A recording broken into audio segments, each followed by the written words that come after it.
ಜಿಲ್ಲೆಗೆ ಸಿಹಿ ದಿನ. ನಮ್ಮ ದೇಶದ ಹೆಮ್ಮೆಯ ಪ್ರಧಾನಮಂತ್ರಿಗಳಾದಂಥ ನರೇಂದ್ರ ಮೋದಿಜಿಯವರು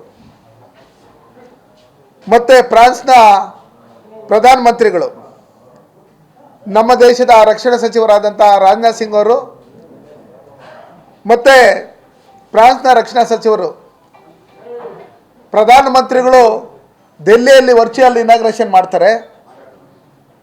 ನಮ್ಮ ರಕ್ಷಣಾ ಸಚಿವರು ನಮ್ಮ ಕೋಲಾರ ಜಿಲ್ಲೆಯ ವೇಮಗಲ್ ಇಂಡಸ್ಟ್ರಿಯಲ್ ಏರಿಯಾದಲ್ಲಿ ಟಾಟಾ ಹೆಲಿಕಾಪ್ಟರ್ ಘಟಕವನ್ನು, ಮಿನಿ ಘಟಕವನ್ನು ಉದ್ಘಾಟನೆ ಮಾಡ್ತಾ ಇದ್ದಾರೆ. ಅದಕ್ಕೆ ನಮ್ಮ ರಕ್ಷಣಾ ಸಚಿವರು ಮತ್ತು ಫ್ರಾನ್ಸ್ನ ರಕ್ಷಣಾ ಸಚಿವರು, ಪ್ರೋಟೋಕಾಲಲ್ಲಿ ಬರ್ತಕ್ಕಂಥ ರಾಜ್ಯದ ಅನೇಕ ಜನ ಮುಖಂಡರುಗಳು ಈ ಕಾರ್ಯಕ್ರಮದಲ್ಲಿ ಭಾಗವಹಿಸ್ತಾ ಇದ್ದಾರೆ.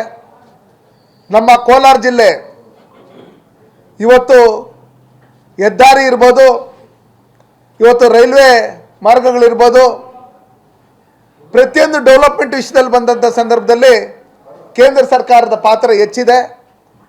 ಇವತ್ತು ESI ಹಾಸ್ಪಿಟ್ಲ್ ಇರ್ಬೋದು, ಹೆಣ್ಮಕ್ಳಿಗೆ 173 ಕೋಟಿ ಹಣ ಕೊಟ್ಟು ಹೊರ ರಾಜ್ಯಗಳಿಂದ, ಹೊರ ಜಿಲ್ಲೆಗಳಿಂದ ಬರ್ತಕ್ಕಂಥ ಹೆಣ್ಮಕ್ಳಿಗೆ ಇಲ್ಲೇ ವಸತಿ ಗೃಹ ಕಟ್ಟಬೇಕಂತ ಹೇಳಿ ಕೇಂದ್ರದ ಮಹಿಳಾ ಮತ್ತು ಮಕ್ಕಳ ಕಲ್ಯಾಣ ಇಲಾಖೆ ಸಚಿವರಿಂದ ನಮಗೆ ಹಣ ಬಿಡುಗಡೆ ಮಾಡಿರ್ತಕ್ಕಂಥದ್ದು.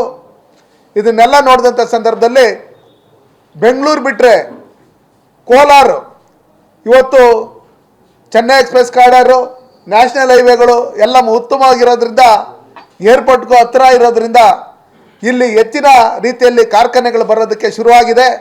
ಅದಕ್ಕೆ ಸನ್ಮಾನ್ಯ ನರೇಂದ್ರ ಮೋದಿಜಿಯವರು, ನಮ್ಮ NDA ಸರ್ಕಾರದಲ್ಲಿ ಸಚಿವರಾಗಿರ್ತಕ್ಕಂಥ ಕುಮಾರಣ್ಣವರು, ನಮ್ಮ ಪಕ್ಷದ ಅಧ್ಯಕ್ಷರು, ಹಿಂದೆ ಮುಖ್ಯಮಂತ್ರಿಗಳಾಗಿದ್ದಂಥವರು, ಈಗ ನಮ್ಮ ರಾಜ್ಯದ ಸಂಸದರು, ನಮ್ಮ ಜಿಲ್ಲೆಯ ಸಂಸದರು ಎಲ್ಲರೂ ಒಟ್ಟಿಗೆ ಸೇರಿ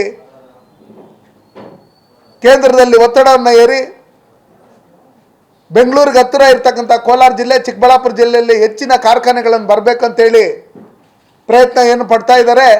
ಅದಕ್ಕೆ ನಾವೆಲ್ಲರೂ ಸೇರಿ ಕೋಲಾರ ಜಿಲ್ಲೆಯವರು, ನಮ್ಮ ಸ್ಥಳೀಯರಿಗೆ ಉದ್ಯೋಗಾವಕಾಶ ಸಿಗುತ್ತೆ, ನಮ್ಮಲ್ಲಿ ಹೆಚ್ಚಿನ ವಿದ್ಯಾವಂತರಿದ್ದಾರೆ, ಅವ್ರಿಗೆ ಒಳ್ಳೆಯದಾಗಲಿ ಅಂತೇಳಿ ನಾಳೆ ಏನು ರಕ್ಷಣಾ ಸಚಿವರು ಬರ್ತಾ ಇದ್ದಾರೆ, ಪಕ್ಷಾತೀತವಾಗಿ ಜಾತ್ಯತೀತವಾಗಿ ನಾವೆಲ್ಲರೂ ಒಟ್ಟಿಗೆ ಹೋಗಿ ಅವ್ರನ್ನ ಸ್ವಾಗತ ಬಯಸಿ ನಾವು ಇನ್ನಷ್ಟು ರಕ್ಷಣಾ ಇಲಾಖೆಗೆ ಸಂಬಂಧಪಟ್ಟಂಥ ಏನು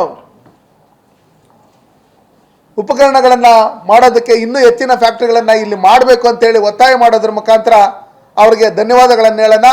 ನಾವು ಬರ್ತಾ ಇದ್ದೀರಿ, ನೀವು ಬನ್ನಿ.